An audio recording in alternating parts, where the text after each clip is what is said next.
Alright. Alright, so, what's up? Hey, you guys take notes. This is the same stuff Miss Sark will be going over with you guys anyway. Today we are definitely going to be talking about the middle and those southern colonies, wrapping this section up. This is technology side support for today.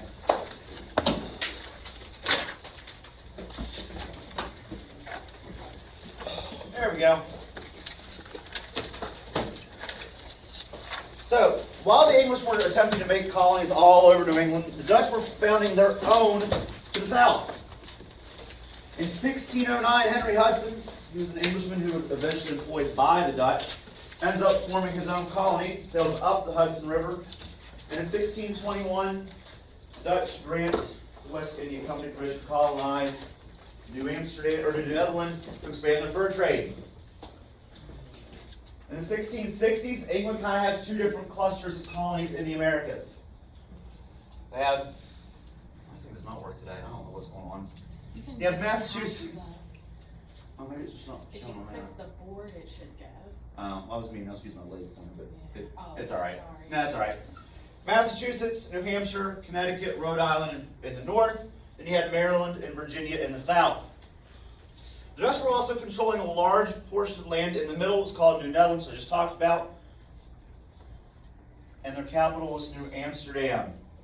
Does anyone know where Amsterdam is actually located at right now? Today? You said it. Pretty sure you said it. German. No, not Germany. Think about where the Dutch come from. Where? Not Ireland. Huh? Not Poland. Starts with an H. It also is located on your board with New something. Hampshire. What was the colony called? From the bottom. What was that? What? New Netherlands. The Netherlands. It's also Holland. Amsterdam's in the country. It's their capital. So when they created this new colony, the Dutch are from Holland or the Netherlands. So they were renaming their colony after the place they're from. And you see that a lot across all of these colonies. They're naming it after either people that were important to them. They were naming it after places that they came from before to kind of keep that tradition going on. Like when you think of the place called New Hampshire, there's a place over in England called Hampshire. And most of those folks came across the Atlantic Ocean, settled in America, and called their new colony, or their new place of living, New Hampshire. It's kind of a way to just kind of pay homage to where they came from before.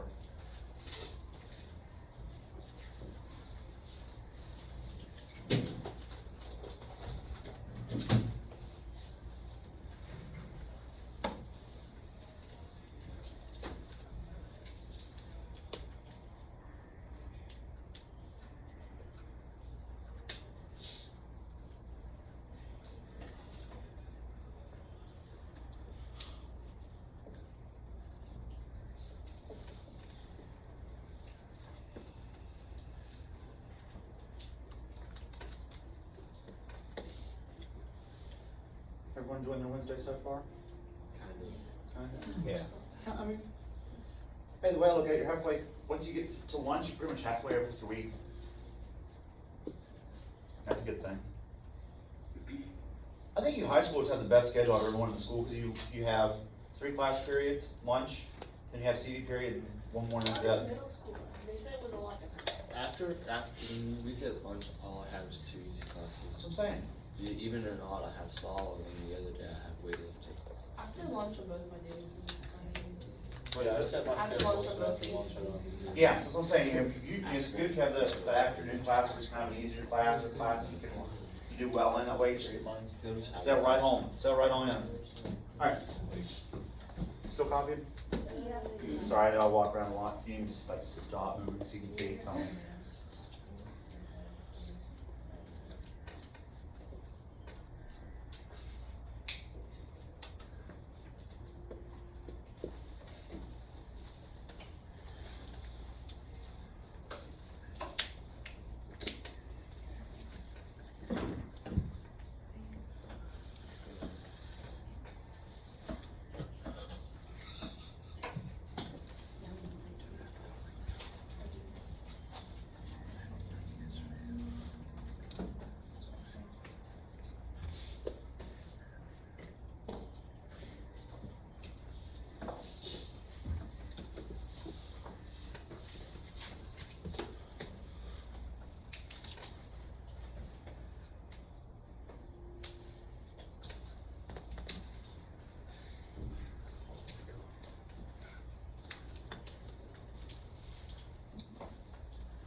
Alright, so the English, this Dutch land was kind of a wedge between their colonies.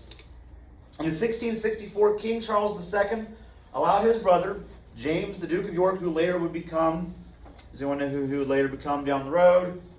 No, it's not that big a deal. He later become King James II. He wanted to end up driving out the Dutch. Well, when England gets there, Dutch are kind of like, hey, there was really no struggle between the two. The English are ending up taking over this land without even firing a single shot. That's a heck of a takeover. Think about it. You come in and go, hey, that'd be like me going, hey, I want your phone, and just taking it. No fight gets put up. It's mine. It's mine now. See, she didn't put up a fight.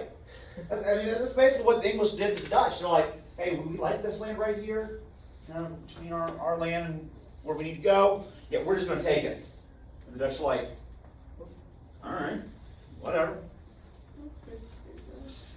So once they take it over, they end up renaming the land New York and give part of the land to two friends who end up also calling it New Jersey. I'll talk about that here in a little second. The colony was renamed New York, and it was a proprietary colony, meaning that the owner owned all of the land and controlled the government. There were also slaves in the area. About 300 people owned slaves, and people elected representatives. Does anyone know another area in the world that elects their representatives? Us. Right here in America, right here in the United States, right now, we elect representatives who go to our central body of government, which is located in D.C., to represent us. We vote for them, and then they go make the laws, legislate. Does anyone know what kind of government that's called? Not just representatives, but what kind of government that's called?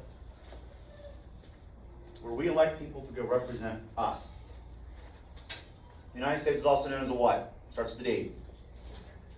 A what? Not Democrat. You're on the right track with the Democrat. Democracy. What's the root word of representatives? We elect a blank. Republican. A representative democracy. Thank you. No problem. You didn't say. Yeah, we are a representative democracy in the United States. I feel like a lot more of you know that. You're just being bashful and shy today. Would I be right on that? Yeah. Thank you. Thank you. If I had a cookie, I'd give you a cookie today. Okay. Oh, man, it's your box. I like that. Bring some next time. You should start keeping class people bring cookies. We'll answer all your questions. So far, she's the only one that gets a cookie. Well, if you bring cookies, we'll actually answer your questions. She's got a Then we won't be You shy. know, to that's- food talk. Or man. Yeah, we're. So, for some food talks, brothers, it's money, but I'm not giving you guys money. I already have one.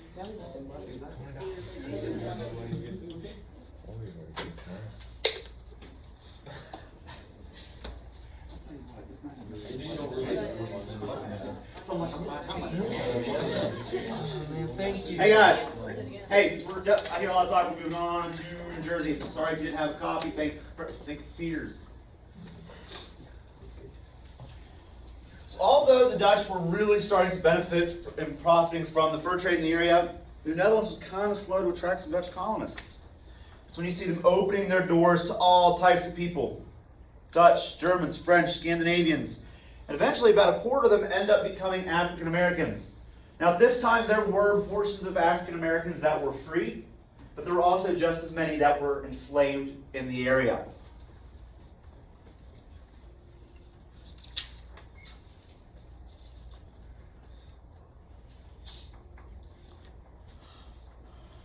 So as I said, the Duke of York ends up giving a large part of the New York territory to a friend of his. They rename it New Jersey. Basically, the biggest part of New Jersey is they were known for their religious freedoms, trial by jury, and a representative assembly. Which, where do you think we hear about that today? Right here in the United States. We have all three of these things right now, don't we? Religious freedom is guaranteed in our Constitution. Under which article or which amendment? That's not the 17th. It's in the Bill of Rights. Which one is it? 32nd. Wow. You got religious freedom. 4. No, it's definitely not first. 4. No, it's not. It's number 1.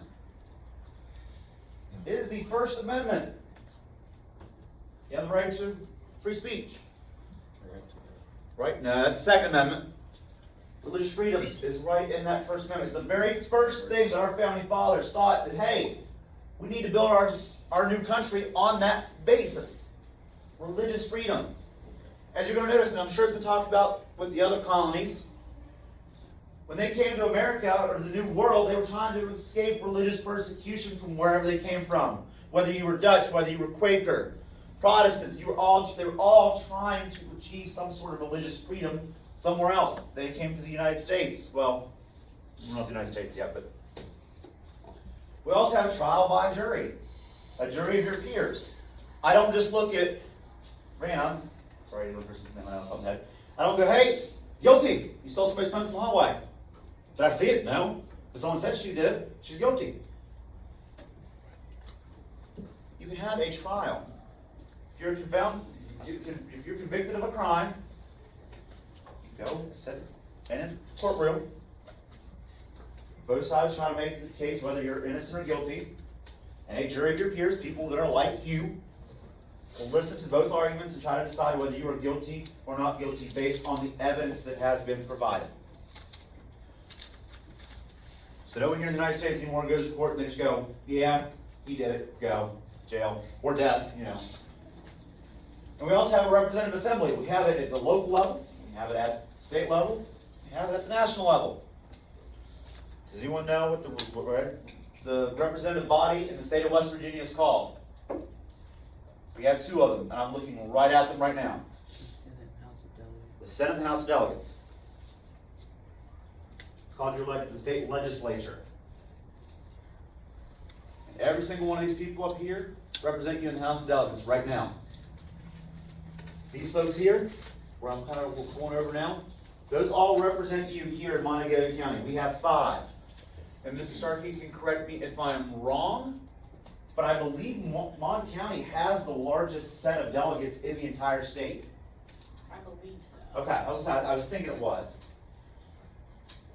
Does anyone know why, I know I'm kind of veered to a separate subject here, but so I won't talk about it. Does anyone know why possibly Mon County has the largest set of delegates in the state? No, not just WVU. WVU plays a good part in it.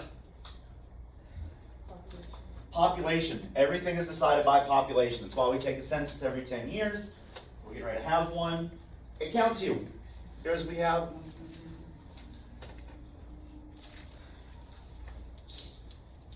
20 people in this room right now. They literally will go door to door.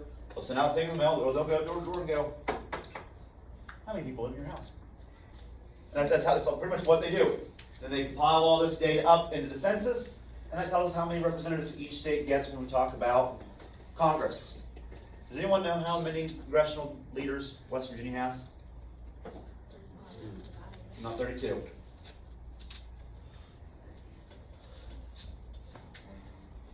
Is it 1? Do we have 1 congressional leader in Congress? Senator in Congress? We don't have any. West Virginia doesn't have any representatives. Okay, we have 2 what? You're right, we have 2 something. House. 2. 2 senators, thank you. We have 2 senators. That means in Congress, how many do we still, if we have a total of 5, I'll give you that one. If we have a total of 5, how many congressmen do we have from West Virginia? We have 2 senators, we have 3. I don't care if you guys don't know who they are. Next time I come in here, I want you to at least tell me one of them. When I come back, tell me at least one person. The name? I'm coming back. Woo, it's our last day. Yeah, go home, research it, come back here, impress me, Mrs. Starkey. Our internet doesn't work. Use your phone. I don't have a phone. Okay. Ask the teacher. Yeah, ask me this. I want to know this. I want to know who one of your senators are. You have how many? You have 2. Every state has 2. And you have 3 congresspeople. But I want to know who represents you here in Morgantown. I know who it is. I know Mrs. Starkey knows who it is. She knows all of them. What are you talking about? No, Joe Biden has never represented the state of West Virginia. Other than as vice president, he has never represented. And I just saw it look right there. Yeah, he has never represented the state of West Virginia at all. Sorry, I didn't mean to veer off right there, but when we're talking about like these things right here, these are the cornerstones of America. Starkey about it. This right here, religious freedom, trial by jury, and representative assembly, they are all located in the Constitution. Guess what next week is? It's my favorite week of the year. It's Constitution Week. Heck yeah. All that week? Oh, Wait, there's a week for that? Yeah, there's a whole week on the Constitution. A whole week. You know what I might do? I might just send out all of our history teachers and we ask you guys random questions every day. I'm curious. Do you guys know what your rights are? The Constitution, Sorry, I thought it was going off a weird bend here. But the Constitution tells you what you can and cannot do in the United States. If there's something that goes against what it says in the Constitution, you have a right to stand up and speak out about it. If you notice that someone's being persecuted based off their religion, guess what? You can find a lawyer and they'll sue them for you and they'll win. Because we have religious freedom here in the United States. We do not establish a national religion here in the United States because of that First Amendment. If you yell, now someone might say, oh, I have freedom of speech. Yeah, you have freedom of speech, but you don't have freedom of the consequences. That's why you can't go in a movie theater and get fired. Can't do that. Because it causes public panic and it's now a safety concern. So if you try to sue someone and go, oh, I said fire, but I have freedom of speech, judge will look at you and go, nice try. But, so I mean, it lays out everything that is good about our country. It's the reason why people have been fighting and dying for 200 and some odd years. Sorry, my math's not good today. 200 some odd years for these very freedoms. Freedom of religion, trial by jury, and a representative assembly. We have all that guaranteed to us in the Constitution. All right, I'm moving on because I've talked way too much about the Constitution. If I'm here next week, oh, I love the Constitution. All right, so we start moving on to William Penn and Penn's Holy Experiment. Basically, does anyone know without going back? Well, sorry, it says that on the first slide, sorry. We're talking about Pennsylvania. Has anyone seen a box of Quaker Oats? So you can imagine, William Penn looks like a Quaker, because you know what? He's a Quaker. He develops it for religious freedom for the Quakers we just talked about. And in the 1660s, William Penn and his followers realized that England is really no place for them to go, for them to be. The Quakers believed that God's inner light burned inside every single one of us, and they held services without any formal ministers. They allowed anyone to speak freely, even women. At this time, in a lot of places, women aren't really allowed to speak their mind or speak their piece. But this time, the Quakers are like, hey, we want everyone's opinion. Everyone's voice needs to be heard, whether you're a man or woman. We want to hear it. The Quakers also refused to defer to persons of rank, so that everyone kind of had an equal say, not just because you were higher up in the government or military. I mean, you still got lists just like anybody else did. They opposed war and refused to serve in the military. And they were pretty much being harassed by Puritans and Anglicans. And that's pretty much the main religion that we have in England at this time. So that's why in the 1660s, these Quakers are kind of like, hey, maybe England's not such a great place for us to be. So William Penn, so like I said, if you don't know what he looks like, literally just go home or go to the grocery store and look at a box of Quaker Oats. Boom. It's pretty much William Penn. And you'll see what he looks like. Penn saw the colony as his holy experiment. He guaranteed every adult male who would come to Pennsylvania 50 acres of land and the right to vote. That's a heck of a deal. Nowadays, if someone says, hey, you come to my little area, I'm going to give you 50 acres, you're going to jump on that real quick, aren't you? Everyone wants to have some land. And he guaranteed the right to vote. If you didn't own land at this time, sorry, you're not voting. He called for a representative government, freedom of religion, and he established the capital in Philadelphia. Anyone been to Philadelphia? It's a good city, isn't it? Has problems like every city. But without looking at the last line here, what's the nickname of Philadelphia? Philly. No. You say it again. City of Love. There's something love. City of Love. City of brotherly love. Okay, establishes capital, the city of brotherly love, where everyone can kind of come, They have not Love feel. Park, too. I'm sorry? They have something called Love Park. Yeah, they do. I mean, it's been a long time, like way before I could even drive, be in Philadelphia. I don't even know why I was in Philadelphia. No. I think I drove through it. I don't think I've ever actually stopped. It's like in the middle of Philly. Okay. It's Yeah. by Ben Franklin Institute. Okay. See, that's always a place I need to go because I always wanted to go to Philadelphia is a really cool place because it's literally the birthplace of our nation. Continental Congress ended up meeting in Philadelphia, putting out the Dear John letter to King of England, saying, hey, see ya. I'm going back to the Constitution Declaration of Independence. Philadelphia is the birthplace of America, basically. And we write one of the greatest breakup letters of all time. I'm sure everyone here at some point got some sort of a breakup. Well, actually, for you guys, it's probably like a breakup text at this point. Back in my day, you know, not much older than you, it was still letters. Hey, I like someone else now. But if you guys like a text, you're like, Did y'all like actually send letters like? oh yeah, we did. Hey, pass it over. Yeah, oh yeah, we did. Like Like if like you were sitting there where, how does that?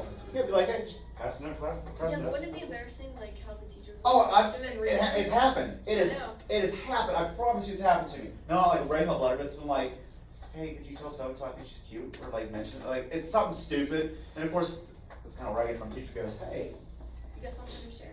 let's go see what you got. Yeah, you read the whole thing. Yeah, that was you know, back in my day. You know, my thing is too, and I'll tell you guys this. If I see the phone, I'll read your text messages.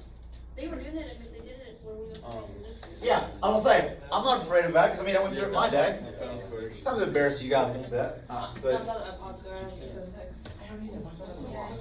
actually, oh, see, nothing on my phone, so we're good. All right, Oh, So- did you change the slide? I did, Come on, dude. I thought you were cool, dude. I am, but like I've been sitting here talking about other stuff, and while I'm talking about it and you're listening to me, that's a great time to be writing down those notes. I was, but I still didn't miss that. I'll give you a couple more seconds. No, I'll give you a couple more seconds. I know that was a very long one. And I'll start talking about some Native American relationships that go on. Hey, my thing is though, if I hear a lot of talking from the group, I will just go right on. That's how I roll.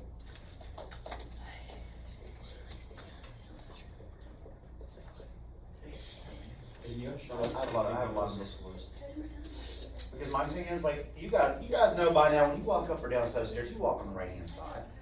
Do they really go on the left? Oh, they'll walk right down the middle. Those are like, I'm walking, get out of my way. They don't sing it, but it'd be hilarious if they did though. It'd be hilarious. Yeah, they'll just walk and they'll walk like it'll be like a NASCAR race. They're going 3 wide down the hallway. I'm like, dudes, single file. Run into him, he'll stop. Oh, I've done that. I just like start acting like I'm carrying the football. Drop your shoulder. Check it, lower the shoulder, Oh, boom. there was a girl in middle school who was grabbing and she walked through, but if your waist sucks to be, if you're my waist sucks to be, Yeah, what are you, like 4'6"? I'm getting ready to move. Hey, I'm getting ready to move on. Hey, you're talking. Oh, I'm done. Okay, I was gonna say I'm getting ready to like move. Somebody in this row, are you okay? Somebody sound like they're choking. Let's Logan go. Remember, don't do stuff like that in my room. I don't want to do like the Heimlich maneuver. I don't want. Remember, if someone's choking, hey, this is your health tip today. If someone's choking, you have to get them the Heimlich maneuver. You probably didn't do it right if you didn't at least break a rib. That's what I've always been told. If you break a rib, you probably did it right. If you don't, you probably do it too soft or something. All right, moving on. We'll talk about some Native Americans here. Yo, shouldn't be talking. I'm moving on now. So William Penn really believed that people, if you're, hey, you guys want to share what's going on over there with me? Because we're up on the slide now. We're Something not. about something being childproof.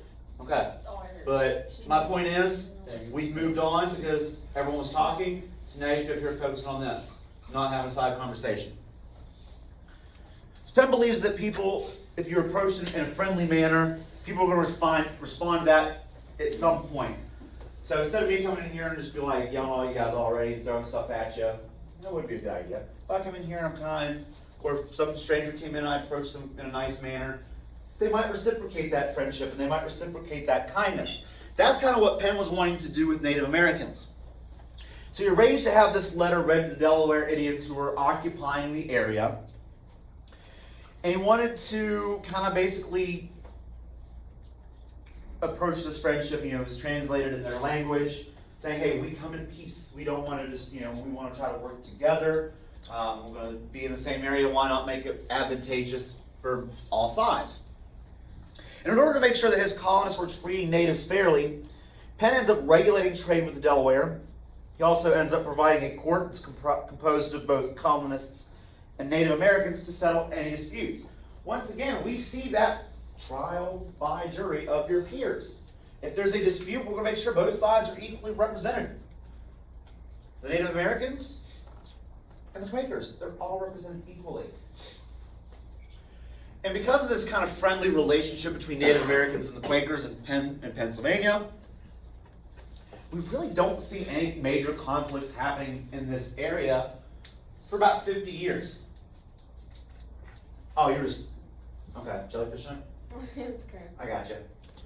Sorry, I was trying to. Yeah, so for 50 years, we really don't see a lot of conflict that goes on between these folks, which is kind of good because, you know, has anyone here seen the movie, oh my goodness, Mrs. Starkey, the movie with Daniel Day-Lewis? The Last Mohican? Thank you, I couldn't think of the name of it. Last Mohicans. Has anyone here seen that? It's a pretty good movie. Someone probably showed it in school, I guarantee it. And you may watch it later down the road. If I'm skipping ahead, once again, I apologize. But it kind of shows what, you know, they try to live peacefully with Native Americans, and then we kind of see what happens. You kind of get on their bad side, or you do things to them that are going to not be advantageous for everybody. You try to take advantage of a situation. I mean, we see it with the French and Indian War. We see it all throughout time, even up, you know, during the American Revolution, that, you know, if you cross Native Americans, they don't hold back. They'll scalp you, they'll spear you, they'll burn your village. I mean, I'm not trying to paint anyone in a bad light, but the reason why they did this was we were encroaching on them. You know, people, I'm not getting into that one right there. I'm sorry. There's sometimes I'll stop myself before I go too far down a road where I know I'm going, and right there was one I was getting ready to go down. Because remember, they were native here first, and we pushed them out. Like I said, I didn't want to go down that road because I'm not getting into that kind of a debate today. It's not worth the headache. It doesn't even relate, but they were here first. And we're just like, hey, we kind of did what the English did to the Dutch. Hey, we like this land. Go. We want it. That's so weird. I mean, it is. But think about it. The Dutch didn't even fire a shot. Doing that Like now, not even like one person goes, hey, I don't like this. They're just like, all right, see you later. Like, I'm sure they put up like a legal fight, but they're like, all right, you want this land? Now you have to pay money. And now, yeah, that's what cost. I mean, remember we tried to buy Greenland. I didn't say. I just said we tried to buy Greenland. I didn't go any further. All right. Anybody still got this one? Nope. Now you left us on a cliffhanger. What did I leave you on cliffhanger with? Greenland. Oh, we didn't buy Greenland because Greenland's like we're not for sale. Someone in our government tried to buy it. You guys need to open up the paper. You didn't see that? Open up the newspaper. Turn on YouTube. CNN, Fox. I Whatever your political beliefs Yeah, are. that was fake news. Fox is fake news, MSNBC is fake news, they're all fake news at this point. But that's what I said. And here's the thing, speaking of fake news, I'll tell you guys one like really good fact. When you read something on Facebook, fact check yourself. You get two different sources, make sure, you guys need to learn about political bias, and I know it's talked about all the time. But MSNBC and CNN lean one way, Fox leans another, Breitbart leans another way. Don't go solely off of those websites for all of your news. Get a little bit of everything out there. Now I know there are people here that are hardcore one way and hardcore the other, but we really got to find a way as a people to kind of get back to where we can agree to disagree. Because that's the one biggest problem I have right now with the United States, is we can't agree to disagree anymore. Back in like the early 90s, or late 90s, early 2000s, when we had like Bush, Gore, Bush, Kerry, Clinton, who was, oh, hold on, don't tell me. Dole. Couldn't think of who he ran against. Bob Dole. We could still support whoever our candidate was, be friends with someone across the political spectrum, and still be friends about it, not go, well, F you or F this, or, you know, call each other names. We can get along with it. All right, I'm moving on. I distract myself way too easily for this. So, Penn faced a lot of the same challenges that were facing the Dutch people. The biggest problem, he was having a hard time trying to attract settlers to create a profitable colony. It's all about the money, baby. It's all about those Benjamins. Well, back in those days, it wasn't Benjamins, it was other writing, sorry. But it's all about the moolah. Everyone wants to make some money. And William Penn was no exception. He wanted to try to have a profitable colony, but he kind of struggled. Originally, when he started this colony, he was only allowing in Quakers. But eventually, he does open up their borders and allows immigrants from around Europe. He developed these glowing advertisements, these glowing articles that kind of were distributed all over Western Europe. They were translated into Dutch, English, French, German, trying to attract people to the Pennsylvania colony. Eventually, settlers do come to Pennsylvania in very large numbers. A lot of them are Germans. And they come because they end up bringing a lot of their craft skills, farming techniques that really start to help the colony thrive financially and become more successful. Overall, however, Penn only spends about 4 years living in Pennsylvania itself. He dies in 1718. Now, while he died in 1718, his vision had faded a little bit from his original ideals, but it really doesn't go away. And eventually, Quakers do become a minority in their own colony, which was developed out of there for their religious freedom. And part of that, when I say it faded but didn't fail, Quakers were really kind of against slavery. They were against military. And you start to see these people coming in and owning more slaves. And when I was telling you guys a minute ago that Penn really didn't do well financially, when he died in poverty. He had barely any money to his name. So he didn't see the success of Pennsylvania happen until well after he was dead. Eventually, as I said, slavery was introduced, which was against one of William Penn's main principles. He did not favor it. And many of the slave owners in Pennsylvania were Quakers. Quakers who were all against this. Now they're starting to see some financial benefit out of it. Like, oh, we'll throw some slaves here. However, the ideals of equality, cooperation, religious tolerance, trial by jury, representative democracy, all live on and become one of the fundamental values that we see that develops the United States of America.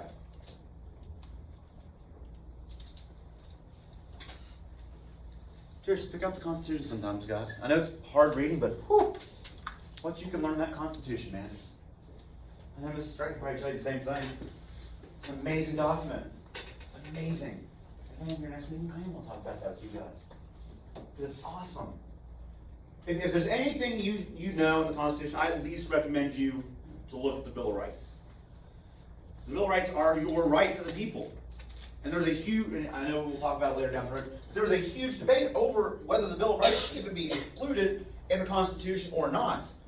Does anyone know which amendments, the first however many amendments make up the Bill of Rights? 13. No, it's not 13. So Mary's chance, I'm calling you. What'd you say? 10. Because the first 10 amendments to the Constitution make up the Bill of Rights. States like North Carolina go, hey, we're not going to ratify the Constitution unless this is included. It expresses our express rights as individuals. If we don't have this, we're not going to ratify the Constitution. And guess what? We're back to square one all over again.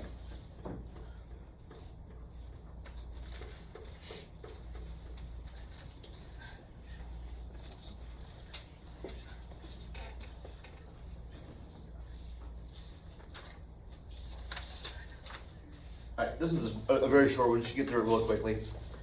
Throughout the 16 and 1700s, other British colonies were founded in North America, each of them for different reasons. A lot of them, though, as many people were indentured servants.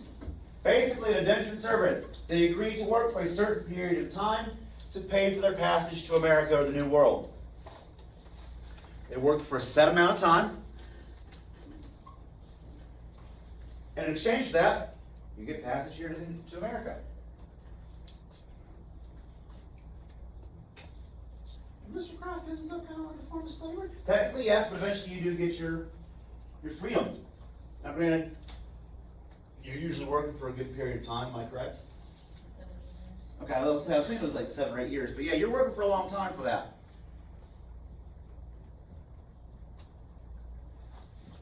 basically all of your pay pretty much goes right here back to your, whoever your controller is.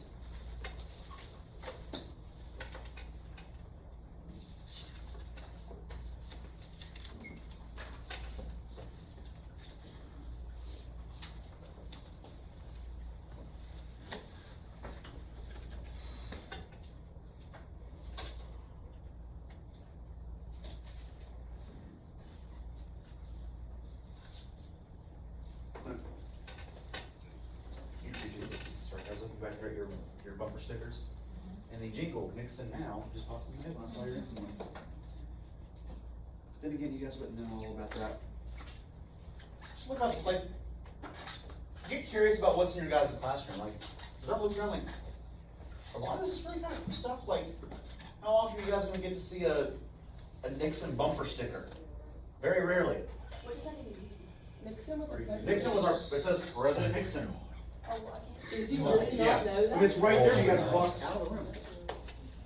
Because at that point, I can't remember who was facing that election off the top of my head, but do you remember who was the election against? Yeah, I can't remember either. Honestly, it doesn't matter, but you know, I was like, I can't remember. We're saying, it's very interesting after George Bush went in Congress, that was that election there in '88. Sorry.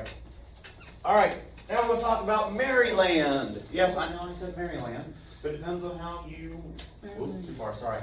Depends on what information you're reading or who you're listening to is how they're going to pronounce it. I watched old documentaries where they pronounce it Maryland because it was actually named after somebody. So in 1632, King Charles I granted a land charter to George Calvert, also known as Lord Baltimore. And he ended up renaming this area of land that he was given, Maryland. He named it after Queen Henrietta Maria. Maryland, see, get it. Why it's called that. Lord Baltimore, he was a Roman Catholic individual. And once again, he made his colony based off of religious freedom. He wanted a safe place for Catholics. Now, he does give a lot of his land to relatives and people he knows. But hey, if you have land, why not give people you know, really like? I don't want to give someone land that I don't know. Well, what's not a good person? What's they going to steal from me? I don't know. Put it around people we trust. But anyway, King Charles I gave the area to Lord Baltimore, who was also Sir George Calvert. Sir George Calvert?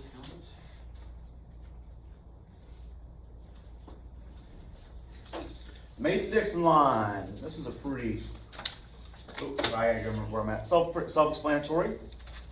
Does anyone know where the Mason-Dixon line is at? Yeah, it's right over here. Right across. Yeah, it's over this way. I don't remember which way I'm facing the school building. Yeah, it's right across the hill here. The Calverts and the Penns ended up really kind of arguing over the boundary between Pennsylvania and Maryland. So what they do is they find Charles Mason and Jeremiah Dixon, and they start surveying the land between Pennsylvania and Maryland, trying to find this border. They divide the colonies as best they can. They put up markers. You can still go over to Mason-Dixon Park, over on Buckeye, go up the hill a little ways, and still see the original marker, or a piece of the original marker that was laid by Mason and Dixon. Awesome. I recommend you go do it. It's the freest activity you're going to do in Mon County. It doesn't cost you a penny. You want to walk in the park, go up there. You can also go out further down one of the trails, and you can stand in West Virginia and Pennsylvania at the same exact time. You stand right on the line. What is it? Yeah. So like I said, it's right in your own backyard. Take advantage of it. I know history sometimes can be boring because it's a lot of dates and names, but it's all about the effort you can put into it. That's how I'm a history person. You know there's a waterfall? When I was growing up, my parents were into like Civil War reenacting, and they did other stuff. And I was all over the United States with these activities. We went to like Gettysburg, and we went to DC, and we were all over the place. And being around it, you're just like, oh, well, might as well go see what this is. And eventually, that develops a love for things. You know there's a I know. waterfall back there? There's a what? There's a waterfall. Yeah, there is back here. Like I said, Mason Dixon Park is gorgeous. There's miles of trails back there. I highly recommend going to it. And as you can see, Mrs. Starkey actually also has a picture of Mason Dixon line right here in her classroom. It's right here. It is right there. Now, Mason and Dixon only went so far, and that's that last marker that's located in Mason Dixon Park. After that, there were some issues they were having with some Native Americans that kind of, they're just like, this will be the last place we stop. Plus, it's really kind of the end of the border of America at that point. It could have gone on, but. Oh, Can you please go back to like? soybean.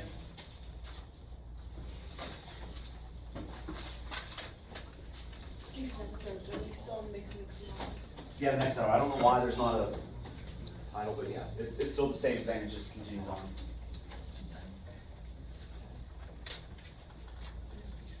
It all falls in the same little category, so. Yeah.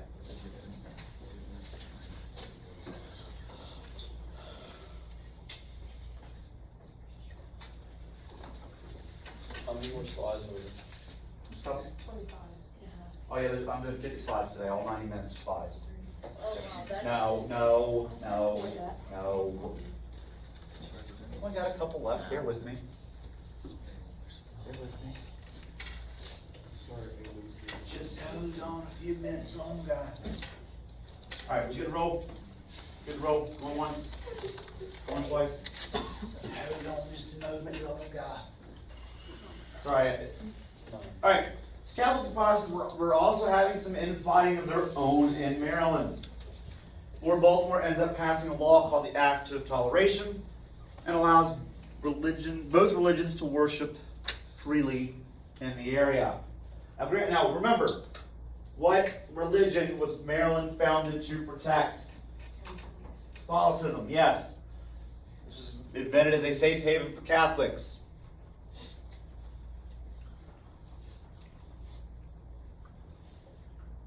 Both sides really didn't like each other that well. They're like, well, no, Catholics said, hey, we found this area to practice our religion. You're kind of not allowed to do that here. Protestants like, hey, whoa, we came here for religious freedom as well. We should be able to practice what we want here. So that's when Lord Baltimore ends up establishing the Act of Toleration. And hey, practice whatever religion you want. You're free to do that now at this point.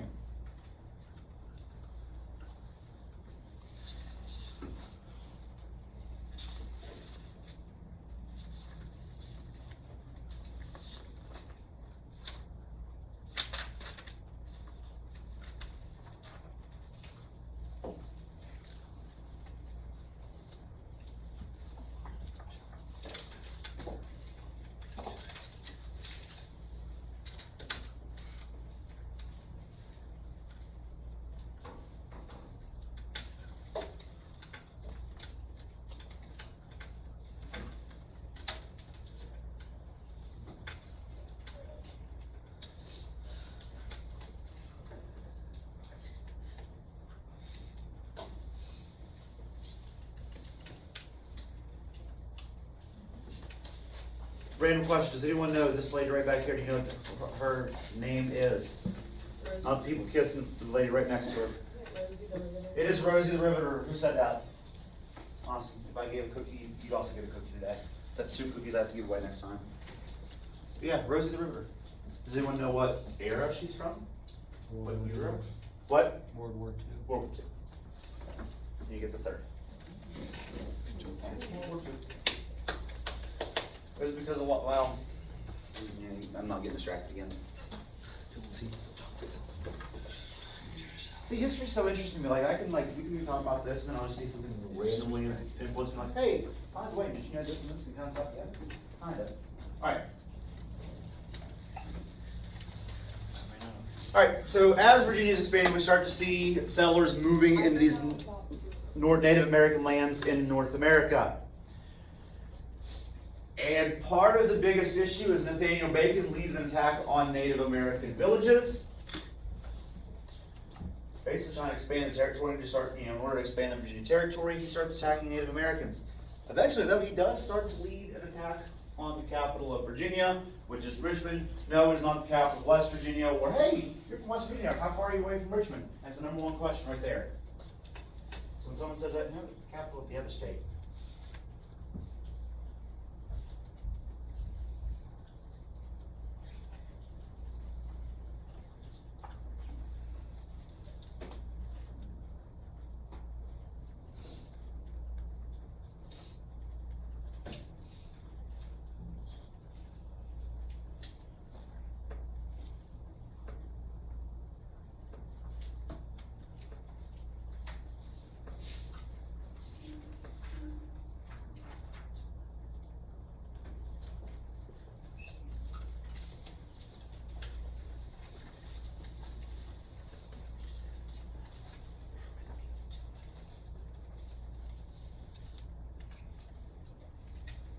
Maybe we're going to the WVU game this weekend?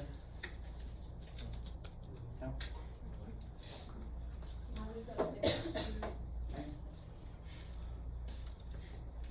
I'm not going to this weekend. Do you go like regularly to the meetings? It just depends. Like, you can usually just find tickets on sale, like someone's bought and they want to resell them. That's usually what I do. So I'm like, it's like, Expensive to get. they are, but usually I'm like, I know somebody who has season tickets. I'm like, hey, you going to the game this weekend? If they say no, then I'll go. I'll take them, I'll buy The them. only I'll time take we them. usually go was like on a basketball trip. Yeah. Or to boosters. But, you know, it just depends. We're still good on this one? Nope.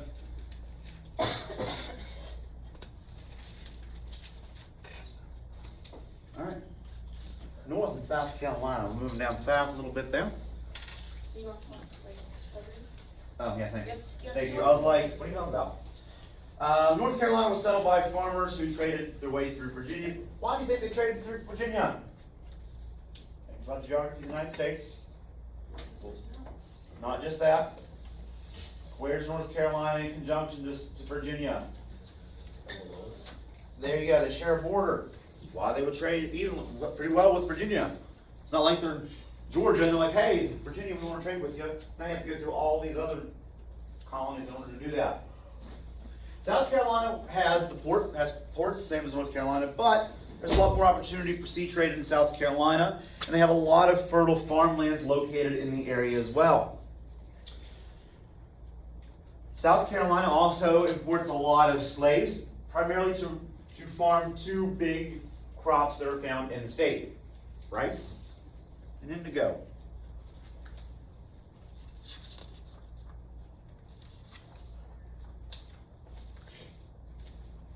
Random question.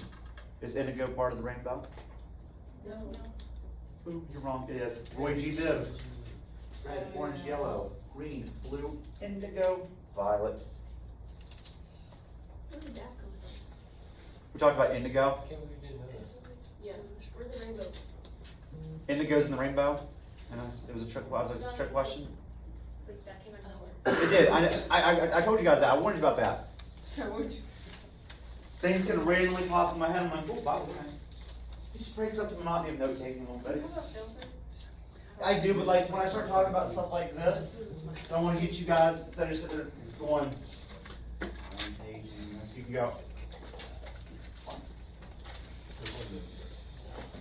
Makes it more enjoyable. You don't want someone who's just gonna stand up here and go 407 years ago, or 4th of New Nation. No. Well, I'm going all over the place on you today. All right, Georgia. Oh, Georgia's on my mind right now. So in 1732, James Oglethorpe was granted a charter. What? Can I get Fingers like, are gonna fall can I get 30 seconds of your time to get you to go back to Can you go slide? back to like? I like to dig me for that. Yes, very quickly. Very quickly.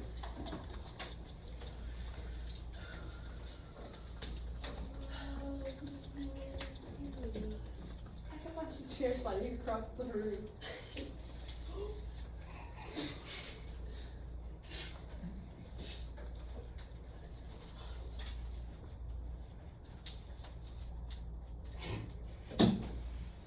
Alright. So as I said, James Oglethorpe was granted. There we go. a charter for a colony that would be a haven for those in prison for being in debt to England. This ends up becoming Georgia, and it was named after King George II. However, very, very few debtors end up coming to Georgia, and the policies of Oglethorpe of no slavery, no rum, were eventually reversed by the British Crown when they took over in 1752. Yeah, at this point, you couldn't have slavery, and you couldn't have any rum. But when the English came in 1752, they go, yeah, about that, we want to have some rum, and we want to have some slaves. So, by decree of the crown, that gets reversed real quickly. By this time, there were the 13 colonies in North America, and this growing desire for independence would put a strain on the relationship with England. Talk about that more down the road. Bless you. Was it you? Okay. North and South Carolina, though, for the longest time, were only one colony. So about 1729, Carolina was named to honor Charles IX of France, and then Charles I and Charles II of good old England.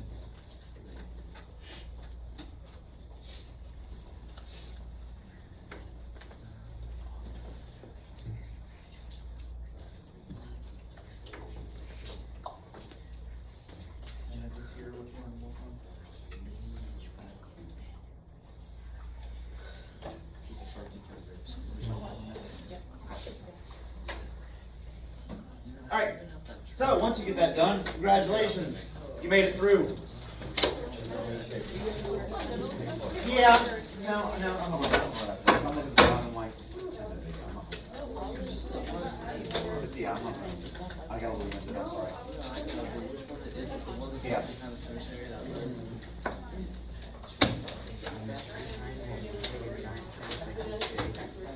Instead of instead of turning it going down, so we do away. What do you guys know? On the trail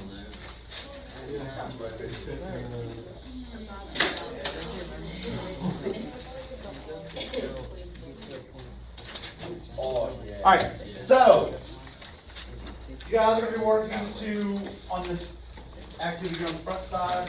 We're going to do both sides. Which one's the front? Okay. Alright, so you're going to do both sides of this, but I'm going to talk about this side first with the chart here. As you read, you're going to use a book, you're going to use your notes.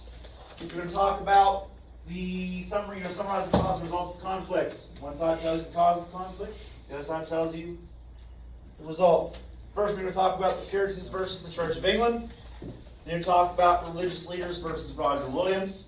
No, not Roger Williams, Roger Williams. Then you're talking about Puritan leaders versus Anne Hutchinson, Pequot War, and King Philip's War. Then on the back side is a multiple choice. Yeah. You're just going to choose the best answer for each item. Write your answer in the blank. Write a letter in the blank. I'll read those off to you. The main goal of the colonists who settled with Plymouth and Massachusetts Bay colonies was to A. Find some gold, B. Grow a little tobacco, C. Develop a fur trade, or D. Practice a religion freely. Number 2, the first governor of the Massachusetts Bay colony was John Smith, John Winthrop, Roger Williams, or King Philip. Number 3, the founder of the colony of Providence, Anne Hutchinson, John Winthrop, Roger Williams, or William Bradford. The Puritan dissenter, number 4, the Puritan dissenter who believed that worshippers should interpret the Bible themselves without the help of the church or ministers was Anne Hutchinson, John Winthrop, Roger Williams, or William Bradford. Number 5, unlike settlers in Virginia, the majority of Puritans who came to North America were single men, single women, families, or elderly couples.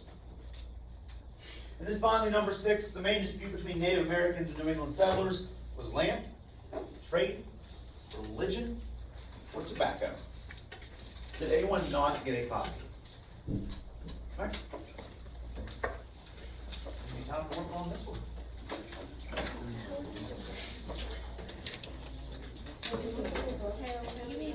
Mr. Pratt, you want to move that? Yeah, give me just like a couple seconds here. I'll turn it off. Sorry.